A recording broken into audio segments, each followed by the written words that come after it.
یہ بنیادی طور پر دو ایشوز کو سامنے لا کر وہ اس کو ایڈریس کرنا چاہتے ہیں. وہ مسئلہ جو ہے وہ یہ نہیں ہے 90 دن میں انتخابات والا نہیں، یہ اگلے سیٹ اپ میں حصے کے حوالے سے اور ابھی جو ایک ڈرائیو آگے چلنے جا رہی ہے جو احتساب کے حوالے سے بھی اور بھی کچھ ڈیولپمنٹس ہونے جا رہی ہیں، تو اس حوالے سے جو بلاول صاحب کا جو رد عمل تھا، ان کے جو الفاظ تھے، پاکستان پیپلز پارٹی مسلسل جس طرح سے ریئیکٹ کر رہی ہے، یہ الفاظ بہت کچھ بتا رہے ہیں. اور یہ ان جو شبہات اور ان جو قیاس رائیاں جو ہوتی چلی آ رہی تھی گزشتہ چند دنوں سے، یہ اس کی تصدیق کر رہے ہیں کہ معاملات واقعی اس ڈائریکشن میں جا رہے ہیں، اور یہ ویسے اور یہ اسی خدشے کے پیش نظر اس طرح سے ریئیکٹ کر رہے ہیں. جی ٹھیک ہے، جس طرح سے مولانا صاحب کے کیا تحفظات ہیں اور انہوں نے ملاقات میں کیا گفتگو کی، اسی پر ہم بات کر لیتے ہیں. اینکر پرسن اجمل جامی صاحب ہمارے ساتھ موجود ہیں. سر، آپ بھی اس ملاقات کا حصہ رہے ہیں، اور مولانا صاحب کی باڈی لینگویج کیا تھی اور پیپلز پارٹی کے حوالے سے ان کے کیا تحفظات تھے؟ جی بہت شکریہ آپ کو. عدیل بڑائی صاحب کو میں سن رہا تھا، درست جانب نشاندہی کر رہے ہیں. حضرت مولانا جو ہیں ان سے اکثر ملاقات رہی ہے، یہ بڑے طویل عرصے بعد ان کو دیکھا ہے کہ باڈی لینگویج میں اس قدر وہ پر امید نہیں تھے انتخابات کے جلد انعقاد کے حوالے سے. حالانکہ ہمیشہ انہوں نے آئین کی، قانون کی بالادستی کی بات کی ہے. ایک تو ان کو جو قبائلی علاقہ جات ہیں وہاں پہ امن و امان کی صورتحال پر سخت تشویش تھی، اور انہوں نے برملا کہا کہ حالات اس طرح کے ہو چکے ہیں کہ وہاں میں کیمپین خود نہیں کر سکتا، مہم نہیں کر سکتا اپنی. تو یہ اعتراف اس بات کا ثبوت تھا کہ وہ جلد انتخاب ہوتا نہیں دیکھ رہے. دوسرا، وہ جو حلقہ بندیوں کا معاملہ ہے اس پر وہ اعتراف کرتے ہیں کہ الیکشن کمیشن کا کام ہے تاریخ دینا انتخابات کی، اور وہ تب اس لیے نہیں دے پا رہا کہ حلقہ بندیاں ہونا مقصود ہیں. لہٰذا یہ سمجھ آئی کہ مولانا بھی انتخابات کو فوراً 90 دن کے اندر ہونے کی بجائے فروری میں دیکھ رہے ہیں. تیسرا ان کا نقطہ یہ ہے کہ فروری میں انتخاب کروانا اس لیے بھی لازم ہے کہ الیکٹورل کالج ہمارا جو سینٹ کی باڈی ہے وہ مارچ میں اس کا انتخاب ہوتا ہے. اگر اسمبلی نہ ہوئی تو وہ کالج کولیپس کر جائے گا. لہٰذا ان کی بھی تمام نظریں فروری میں ہونے والے مطلوب کے انتخاب پہ ہیں. رہ گئی آپ کا سوال جو پیپلز پارٹی کے بارے میں آپ نے کیا، وہ یہ سمجھتے ہیں کہ ہم تو ووٹ آف نو کانفیڈنس سے لے کر کے پی ڈی ایم سرکار کا جو 1.5 سال گزرے ہیں اس کے حق میں تھے ہی نہیں. یہ تو پیپلز پارٹی ہمیں اس نہج پہ لے کے آئی ہے. ہمارا ارادہ تو یہ تھا کہ ہم عمران خان صاحب سے فراغت حاصل کریں، ان کو گھر چلتا کریں اور اس کے بعد فوراً انتخاب میں جائیں. یعنی مولانا یہ کہہ رہے ہیں کہ یہ تو پیپلز پارٹی ہے جس نے ہمیں پھنسایا اور گورنمنٹ کرنے پہ مجبور کیا، لہٰذا ہم یہاں اس صورتحال تک پہنچے. وہ یہ کہتے ہیں کہ تب اگر ہم عمران خان صاحب سے فراغت پانے کے بعد انتخاب میں جاتے تو ہماری مقبولیت اور ہماری سیاسی ساکھ بہتر ہوتی، unlike the situation we are having right now. یہ ان کا دوسرا اعتراض ہے. جامی صاحب یہ فرمائیے کہ پی ڈی ایم کی قیادت تو مولانا فضل الرحمان صاحب کرتے تھے، اور اس وقت جو بڑے فیصلے لیے جاتے تھے، انتخابات ہونے ہیں نہیں ہونے ہیں، تحریک عدم اعتماد لانی ہے، کیسے کامیاب کروانی ہے، یہ تو سب ایک پیج پر تھے. اور اب ایسا کیا معاملہ ہو گیا کہ یہ دونوں آپس میں ایک دوسرے کے آمنے سامنے ہو گئے؟ اور یہ بھی اطلاعات یہ ہیں کہ شاید نواز شریف صاحب میں اور زرداری صاحب میں بھی کوئی گڑبڑ ہوئی ہے. اس پر آپ کے پاس کیا اطلاعات ہیں؟ یہ میں دونوں عرض کر دیتا ہوں. بڑا لطیف آپ کا نقطہ ہے اور پیچیدہ بھی ہے. عرض یہ ہے کہ حضرت مولانا یہ معروض الزام اس طرح سے پیپلز پارٹی کو ٹھہرا کے جو ان کی اپنی پی ڈی ایم کی جماعتوں کی سیاسی ساکھ ہے اس سے مبرہ ہونا چاہتے ہیں. دوسرا، وہ وقت بائے کرنا چاہ رہے ہیں تاکہ کچھ سیاسی ساکھ اور امن و امان بہتر ہو، اکانومی بہتر ہو، پھر الیکشن کیمپین میں جائیں. جو آپ نے نواز شریف صاحب اور پیپلز پارٹی کا ذکر کیا اس کے بارے میں بھی 2-3 تفصیلات سن لیں. پیپلز پارٹی کا اصل ایشو شروع ہوتا ہے جب انہوں نے یہ سوچا کہ باپ پارٹی کا جب خاتمہ ہوگا، یہ میں اپنی مصدقہ اطلاعات کی بنیاد پر تبصرہ کر رہا ہوں آن ریکارڈ، تو وہ باپ تو ہمارے حصے میں آئے گی. وہ تھوڑے بہت دانے تو آئے، باقی نون لیگ میں چلے گئے، انہیں روک دیا گیا. پھر پیپلز پارٹی کی نظر تھی جنوبی پنجاب پہ. آپ کو یاد ہوگا جب زرداری صاحب رہاڑی اور جنوبی پنجاب میں آ کے انہوں نے قیام کیا تو ان کی نظر تھی کہ پی ٹی آئی کے جو جنوبی پنجاب کے لوگ ہیں جو ہمیشہ ایسے موقعوں پہ کسی آنے والی پارٹی کے ساتھ دلات کرتے ہیں تو وہ شاید ہمارے حصے میں آئیں. وہاں آپ نے بنوا دی استحکام پاکستان پارٹی. پھر ان کی نظر تھی کے پی کے میں ان کا تکیہ تھا کہ چلیں پرویز خٹک صاحب اور اس سے ملحقہ جو لوگ ہوں گے شاید وہ پیپلز پارٹی جانب رجوع کریں. وہاں بن گئی پی ٹی آئی پارلیمنٹیرین. تو پیپلز پارٹی تو ہوگی نہ کہ جناب جو بھی جہاں بھی حصہ بقدر جستہ یا اس سے زیادہ ملنا تھا وہ آپ نے آنے نہیں دیا یا نئی جماعتیں کھڑی کر دی، نون لیگ لوگ بھیج دیے تو نون لیگ کو فیسیلیٹیٹ کیا. آگے سنے جواب سننے کو یہ ملا کہ حضور آپ کے بھی تو میئر منتخب ہوا، آپ بھی تو بلا شرکت غیر سندھ میں حکمرانی کرتے رہے. اب حالات و واقعات کے تناظر میں ایڈجسٹمنٹ ہونی ہے، اس میں ضروری نہیں کہ جو آپ مانگیں وہی آپ کو ملے. تو پیپلز پارٹی کی ناراضگی تو ہوتی ہے یہاں سے شروع. دوسری اہم خبر بھی لے لیں، وہ یہ ہے کہ چونکہ کراچی پاکستان کا بزنس ہب ہے بزنس ہب میں امن و امان اور ضابطے اور قاعدے اگر درست ہوں گے تو ایک بزنس مین کا اعتماد بحال ہوگا اور وہاں پہ بزنس کر سکے گا. اور وہاں پہ جو صورتحال ہے، چاہے امن و امان کی ہو، چاہے وہ مافیاز کی ہو، لینڈ مافیا کی ہو، ہائیڈرنٹس کی ہو یا دیگر کی ہو، وہاں پہ جو آپ کی مقتدرہ اور پیپلز پارٹی کے رسوخ والے حلقے ہیں اس بیچ تنازعہ شروع ہوتا ہے. کیونکہ اب آپ کی ریاست نے طے کر لیا ہے، چاہے وہ 60-70-80 لوگوں کی فہرست جو سندھ میں بنی ہے، کہ وہ تمام عناصر جو بزنس مین کے اعتماد کی راہ میں رکاوٹ ہیں ان کا خاتمہ کرنا ہے.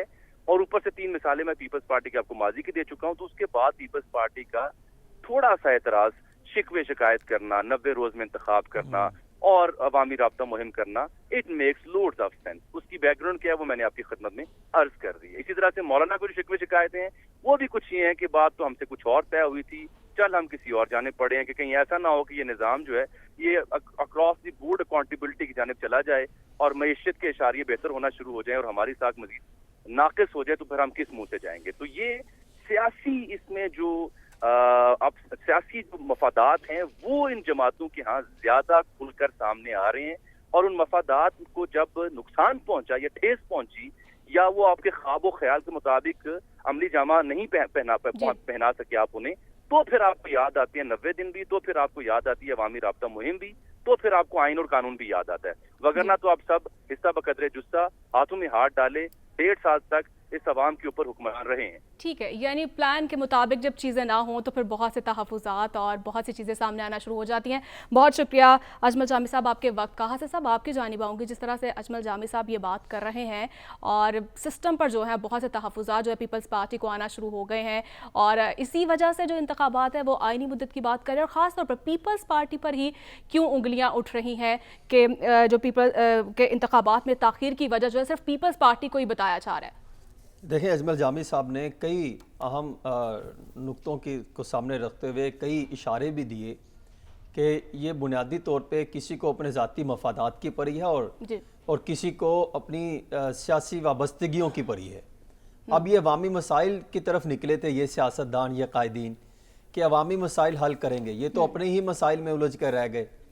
اور پھر دوسری بات کہ مولانا فضل الرحمان اور پاکستان پیپلز پارٹی ہو یا مسلم لیگ نون ہو یا تحریک انصاف ہو یا MKM ہو، میرے خیال میں اب یہ کسی ایک جماعت، تمام جماعتیں کسی ایک نقطے پر اس لیے اکٹھی ہوتی دکھائی دیں گی کیونکہ قبضہ مافیا ہو، ذخیرہ اندوزوں کے خلاف معاملہ ہو، اسمگلنگ کا معاملہ ہو یا بجلی چوری کے معاملات ہوں.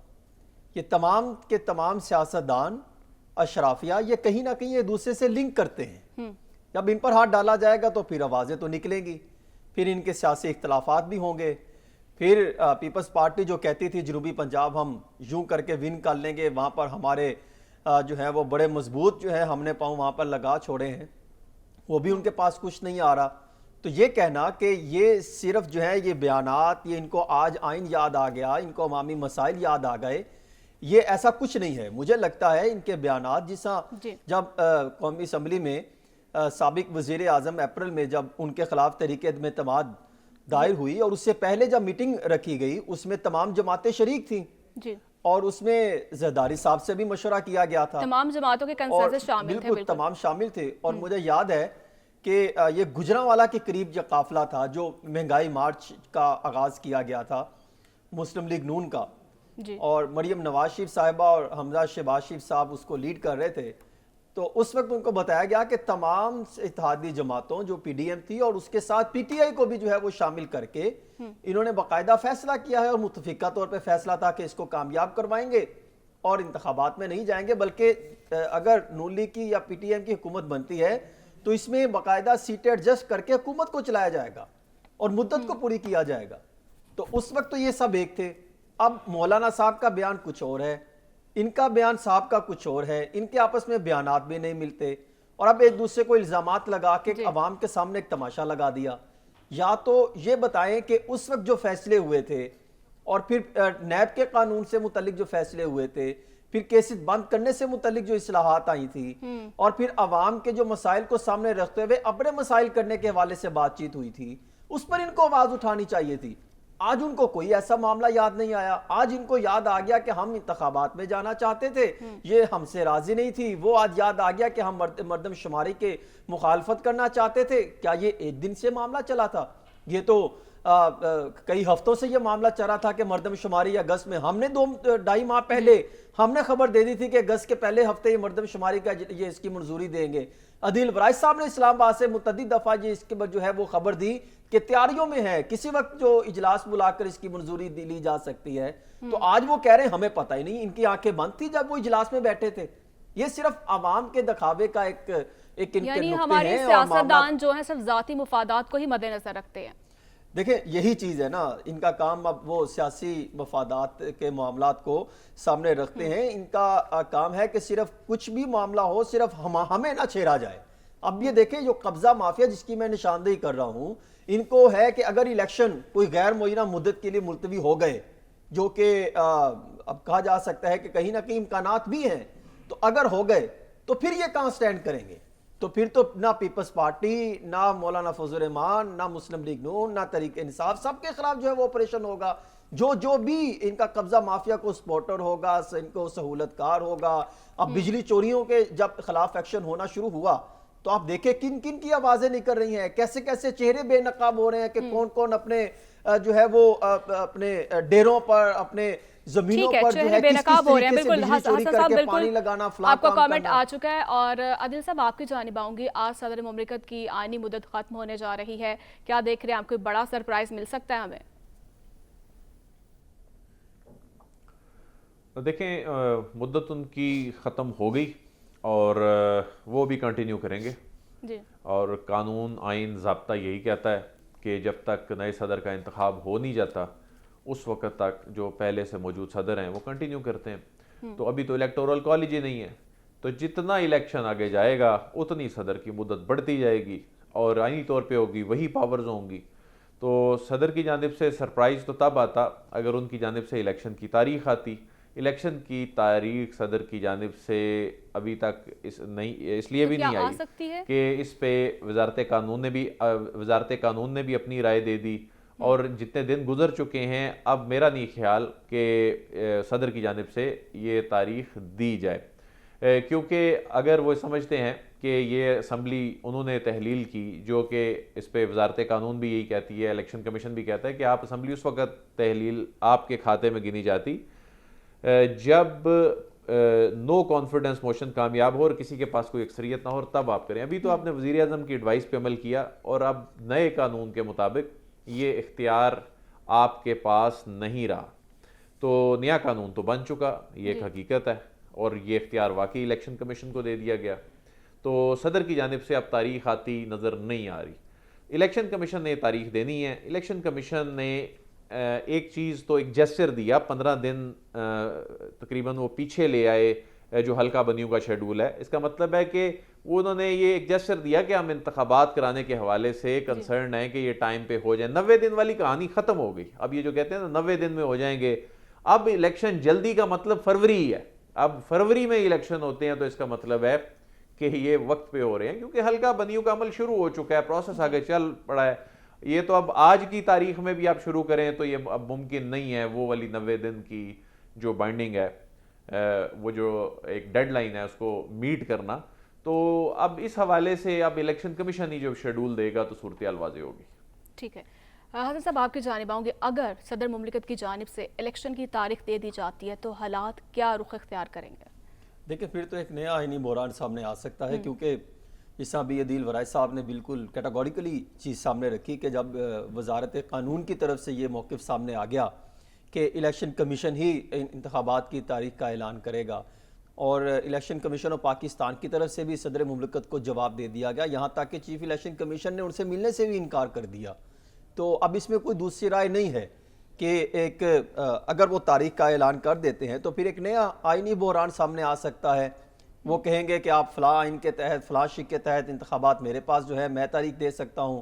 الیکشن کمیشن اس کو مانے گا نہیں, معاملہ پھر سپریم کورٹ آف پاکستان میں چلا جائے گا, اور ممکن ہے کہ اگر وہ تاریخ دیتے ہیں. لیکن میں یہ سمجھتا ہوں کہ جو آئین کے لحاظ سے میں یہ سمجھتا ہوں, میری نظر میں کہ جو منتخب جو ایک مقررہ وقت تھا صدر مملکت کے پاس وہ آج مکمل ہو رہا ہے، اور اس کے بعد اگر وہ انتخابات نہیں ہوئے، نہیں وہ الیکٹ ہو سکا کیونکہ معاملات وہ اسمبلیاں تحلیل ہو گئیں، تو میرے خیال میں ان کو اب وہ تاریخ کا اعلان نہیں دینا چاہیے، کیونکہ وہ منتخب اب ان کا مقررہ وقت ختم ہو چکا ہے جی اس پر جو ہے وہ ان کو اخلاقی طور پہ یا تو وہ خود وہ عہدہ چھوڑ دینا چاہیے کہ بھئی میں مقررہ تھا جو میرا مدت تھی وہ ختم ہو رہی ہے، کیونکہ ان پر پہلے بھی یہ غیر جانبدار تو نہیں رہے، ان پر الزامات لگتے رہے جانبداری کے، مختلف جو ہے وہ تنازعات کا جو ہے وہ ان کی جانب سے شکار بھی رہے، معاملات سامنے آتے رہے، مختلف ایشوز کو جو ہے وہ تنازعات میں اس کی شکل دی گئی۔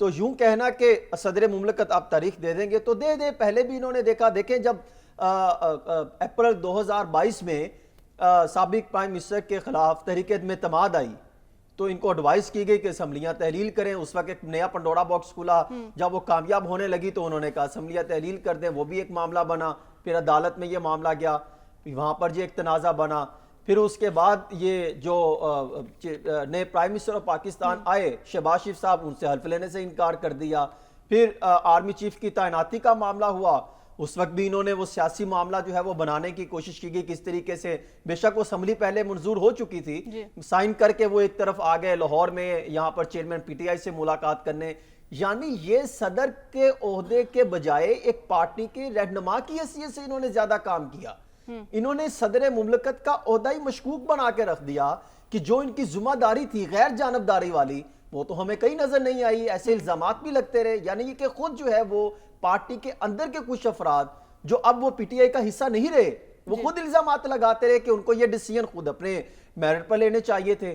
پھر ابھی ریسنٹلی جو اگر آپ دیکھیں تو وہ آرمی ایکٹ اور دوسرا سیکرٹ ایکٹ کے حوالے سے انہوں نے کہا کہ ہم اس پر ایک تنازع شروع کر دیا کہ سمری سائن ہوئی نہیں ہوئی، یہ معاملات کیسے چلا گیا، اپنے سٹاف کو کہا، یعنی ایسے مواقعوں پر اگر آپ دیکھیں تو کئی اہم معاملات سامنے آئے جس میں وہ مختلف ایشوز کو تنازعات کی شکل بنتے دکھائی دیے، تو یوں ان کا کو گزشتہ تقریباً 1.5 سال مختلف تنازعات کا شکار رہا، مختلف تنازعات بنتے رہے، تو یوں کہنا کہ وہ اگر تاریخ دے دیں گے، بھئی ایک اور تاریخ دے دیں، پہلے بھی صدر مملکت کا الیکشن کی تاریخ دینا ایک استحقاق تھا لیکن وہ اس پر بھی خاموش رہے، لیکن اب تو وزارت قانون نے کلیئر کر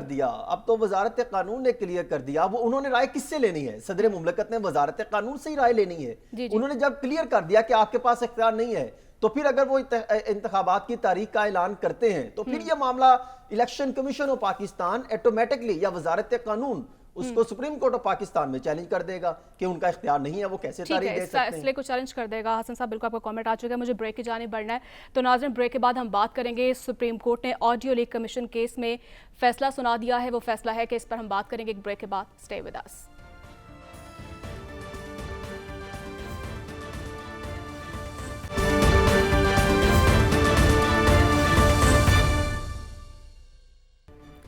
ویلکم بیک ناظرین، اور بات کریں گے سپریم کورٹ نے آڈیو لیک کمیشن کیس میں سابقہ پی ڈی ایم حکومت کی جانب سے 3 ججز پر اعتراض کو مسترد کر دیا ہے۔ 32 صفحات پر مشتمل تفصیلی فیصلے کے مطابق ججز پر اٹھائے گئے اعتراضات کی قانون کی نظر میں کوئی اہمیت نہیں ہے۔ فیصلے کے مطابق وفاقی حکومت نے عدالتی فیصلوں میں تاخیر کی اور عدالت کی بے توقیری کی۔ یہ سلسلہ 1 مارچ 2023 سے شروع کیا جب کہا گیا کہ 4-3 سے فیصلہ مسترد ہوا۔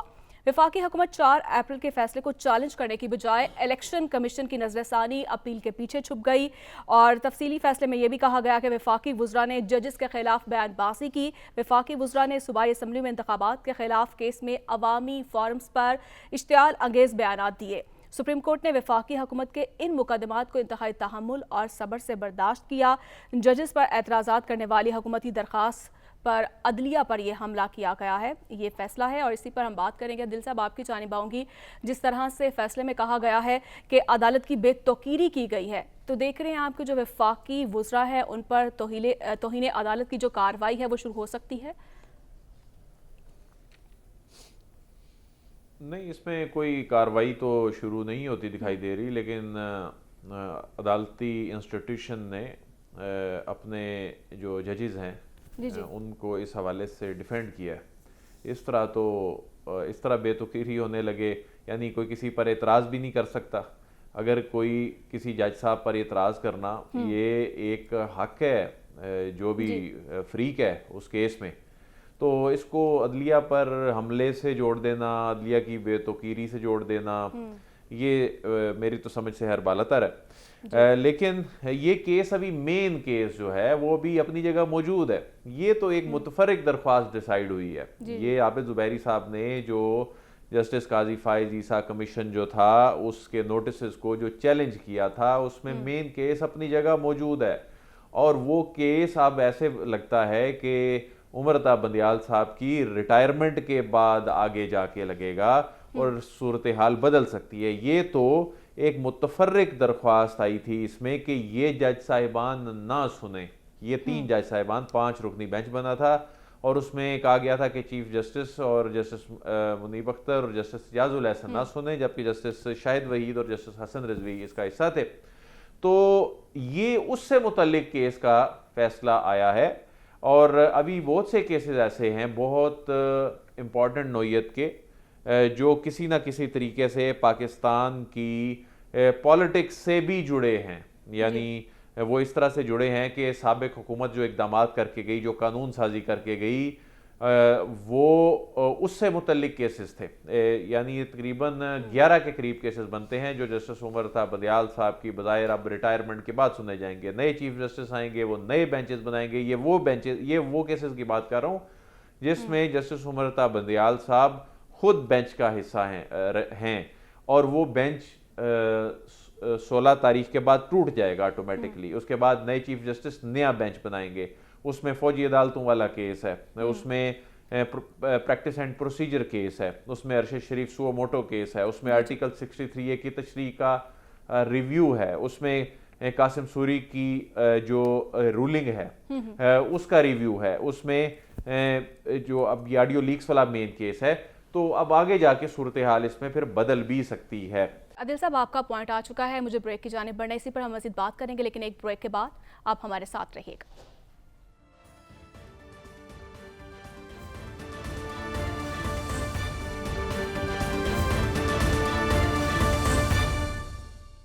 ویلکم بیک ناظرین. حسن صاحب آپ کی جانب آؤں گی، کیا دیکھتے ہیں آپ کے پی ڈی ایم کے سیاسی فیصلوں نے عدلیہ کے وقار کو کتنا مشروع کیا ہے؟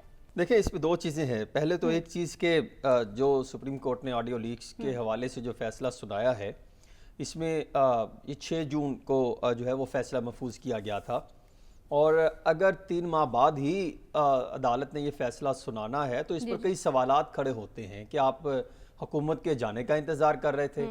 تو اگر آپ نے حکومت کے یہ فیصلہ سنانا تھا تو حکومت کے جو ہے وہ دورانیے پہ یہ فیصلہ سناتے تاکہ ان کی طرف سے بھی کوئی موقف سامنے آتا. اور آپ نے ایک ایسے وقت میں فیصلہ سنایا جب 8 دن آپ کے رہ گئے ہیں، اور ایسے موقع پر یہ فیصلہ سنانا اس کے کیا مقاصد ہو سکتے ہیں؟ یعنی آپ کمیشن کو نظر انداز کرنا چاہتے ہیں، اس کو بالائے طاق رکھنا چاہتے ہیں. آئین اور قانون کو جو ہے وہ نظر انداز کو تو نہیں کیا جا سکتا. عدالت سے تو ہم مثبت نتائج جو ہے اس کی توقع کرتے ہیں کہ ایک طرف آپ کو یاد ہے کہ وہ سی ایم میں 490/221 ایک کیس تھا جس کی سربراہی جسٹس گلزار کر رہے تھے. اس میں جسٹس شیر عالم صاحب بھی موجود تھے، جسٹس تاب بندیال، جسٹس قاضی فائز عیسیٰ صاحب اور جسٹس اجاز الحسن صاحب، یہ بینچ موجود تھا. اور اس میں یہ کہا گیا تھا کہ جو ہے اپنے ہی ایک بینچ کے ایک ممبر کو کہا گیا کہ آپ اس بینچ کا حصہ نہیں ہو سکتے اور آپ اس وقت کے وزیر اعظم کے خلاف کوئی کیس نہیں سن سکتے کیونکہ مقدمہ بازی چل رہی تھی. تو اس وقت ایک طرف تو آپ یہ کہہ سکتے کہ آپ نہیں سن سکتے، اور دوسری طرف اگر آپ یہ فیصلہ سنیں، میں یہ سمجھتا ہوں ایک قسم کا انہوں نے وفاقی حکومت کے خلاف ایک چارج شیٹ جاری کی ہے کہ آپ پارلیمنٹ، یہ تو ہم مانتے ہیں کہ پارلیمنٹ کے اندر کس طریقے سے ہم یہ آواز بھی اٹھاتے رہے اس پلیٹ فارم سے کہ آپ سیاسی جماعتیں عدلیہ کے خلاف اگر مہم کوئی لانچ کر رہے ہیں، عدلیہ کے خلاف کوئی محاذرائی کر رہے ہیں، ان کے خلاف بیانات دے رہے ہیں، ان کے بیانات کو آپ تسلیم نہیں کرتے تو اس طرح سوالات اٹھیں گے. اور ہم نے دیکھا پارلیمنٹ کے اندر مخالفت بڑھی، ہم نے دیکھا کہ پارلیمنٹ کے اندر اس وقت میں یعنی بالکل حسن، کہیں نہ کہیں تو پارلیمنٹ اور عدلیہ کے درمیان محاذ آرائی کی وجہ سے کہیں نہ کہیں سے تو سسٹم کو نقصان پہنچا ہے. دیکھیں سسٹم کو کیا نقصان پہنچا، سیاستدانوں نے اپنے مقاصد کے حصول کے لیے، اپنے چھوٹے چھوٹے مقاصد کے حصول کے لیے انہوں نے تمام تر چیزوں کو نظر انداز کرتے ہوئے پارلیمنٹ کے اندر بحث شروع کر دی کہ عدلیہ کے خلاف جو ہے وہ لانچ کیا گیا. عدلیہ کا فلاں ڈیسیژن نہیں مانیں گے، فلاں ڈیسیژن مانیں گے، اور اس کے اندر لکھا ہے کہ انتخابات کے معاملے کی وجہ یہ بنی کہ آپ نے یہ آڈیو لیک سامنے آئی، فلاں چیز سامنے آئی۔ میں یہ سمجھتا ہوں کہ عدلیہ کو چاہیے تھا کہ یہ کمیشن کو تحقیقات کرنے دیتے، اور اس میں کئی چیزیں کلیئر ہو جانی تھی۔ اس میں صرف ایک آڈیو لیکس تو نہیں ہے، اس میں آپ ججز کے خلاف جو ہے ریفرنس کی بات کی جا رہی ہے، ان کے خلاف الزامات کی بات کی جا رہی ہے۔ حکومت وقت اس وقت کی جو حکومت تھی وہ اعتراض لگا رہی تھی، اور آج آپ اس سے کیوں بھاگتے دکھائی دے رہے ہیں؟ ٹھیک ہے، بالکل۔ اور اب ویسے بھی سب کی نظریں جو ہیں وہ 16 ستمبر کی تبدیلی پر ہے، اور اس تبدیلی سے کتنی تبدیلیاں متوقع ہوں گی یہ تو آنے والے وقت میں ہی پتہ چلے گا۔ تو اس کے ساتھ ہی مجھے ناظرین اجازت دیجیے، کل آپ سے ملاقات ہوگی۔ اللہ نے کے بعد